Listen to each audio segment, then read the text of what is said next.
पवन भैया से आगे, पवन भैया से आगे, पवन सिंह से आगे, पवन सिंह से आगे जाने में दूसरा जन्म लेना पड़ेगा बेटा।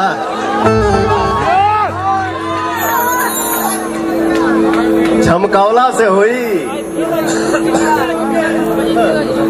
सबका आशीर्वाद हूं, लेकिन मैं आज ये अनाउंस कर रहा हूं इस मंच पे,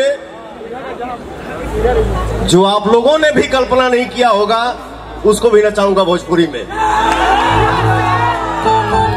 भैया भैया भैया भैया राहुल खातिर 4 लाइन कि हवा देखी है लोगों ने, समंदर नहीं देखा। हवा देखी है, आंधी का बवंडर नहीं देखा। अरे बड़ी और भी चीजें हैं जहां में कुएं के मेढकों ने समंदर नहीं देखा।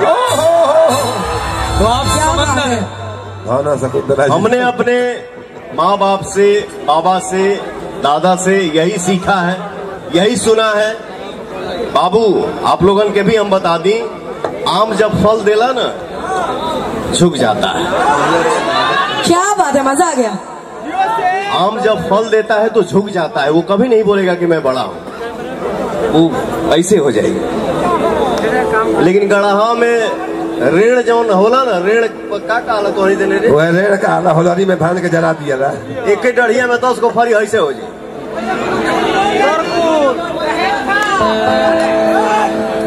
तो मैं आप सबका आम हूँ, चुप रहता हूँ, साइलेंट रहता हूँ, लेकिन जिसको जो मजा चाहिए पवन सिंह का नाम ले लो।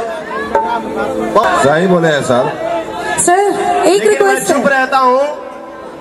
मेरे भाई सब बोलते हैं, मेरे भाई ये नहीं बोलने देते हैं। ये मेरा सूर्या यहाँ पे बैठा हुआ है। अरे ब्यास जी शकुंतला जी के सुन रहा हूँ। Love you. ब्यास जी बड़ी शकुंतला जी कुछ कहो। शकुंतला जी बोली। शैली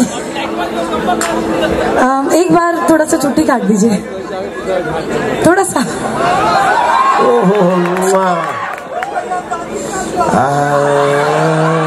अब जाके यकीन हो रहा है फाइनली।